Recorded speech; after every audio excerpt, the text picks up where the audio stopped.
In a bizarre parallel universe where humans peacefully coexist with puppets. Lydia, already a steady relationship with a handsome puppet. Lydia only eyes for her passionate lover, however, and is hell-bent on making her love her new love. Barbara, a strange doll in a human form, enters the picture just like that. The facade of humorous puppets coexist, starting to fall to pieces. Hideous acts of depravity here with this film. What it takes to live in a world with puppets and humans. Can we coexist is the question, folks. That's the question with this movie, A Nightmare on Elmo Street. Quite possibly one of the weirdest movies I've ever seen. Puppets and humans.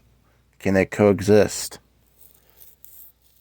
Now with this particular film, this is a Beelzebub film, so this is going to be, around a 145, 2-hour film. Let's get a 2.5 on the IMDb rating. The IMDb is one of the things that I was a little, surprised. 2.5 you think would be a little low.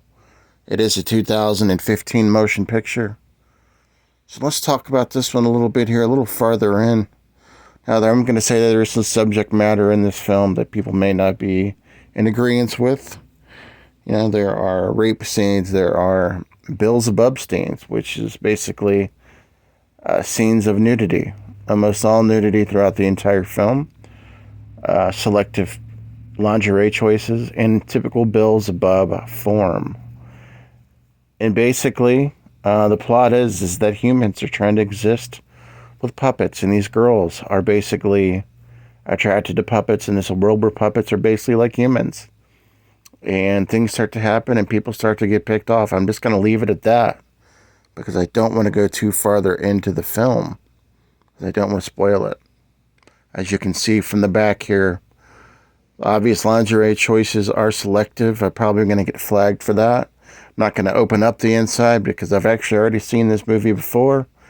And if I open up the inside, I'm afraid I'm going to get flagged like I did the first time I did a Beelzebub film.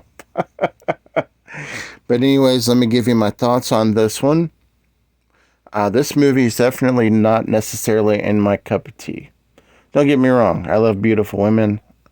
I love selective lingerie choices. I love weirdness. I love silliness. Not necessarily my cup of tea, but it might be somebody else's cup of tea,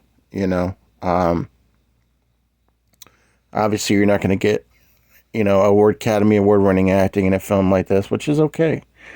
But it's just too bizarre, too out there, too weird, which you would think from a guy that likes the Greasy Strangler, I'd be into something like this, but it just wasn't my cup of tea.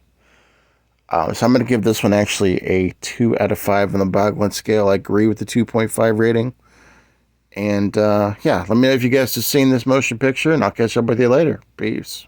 Welcome to the house on the A6 block. I'm just chilling on the porch in my chair I rock. I'm your host Jimmy Biggs with the coolest grip. The only light outside is the full moon lit.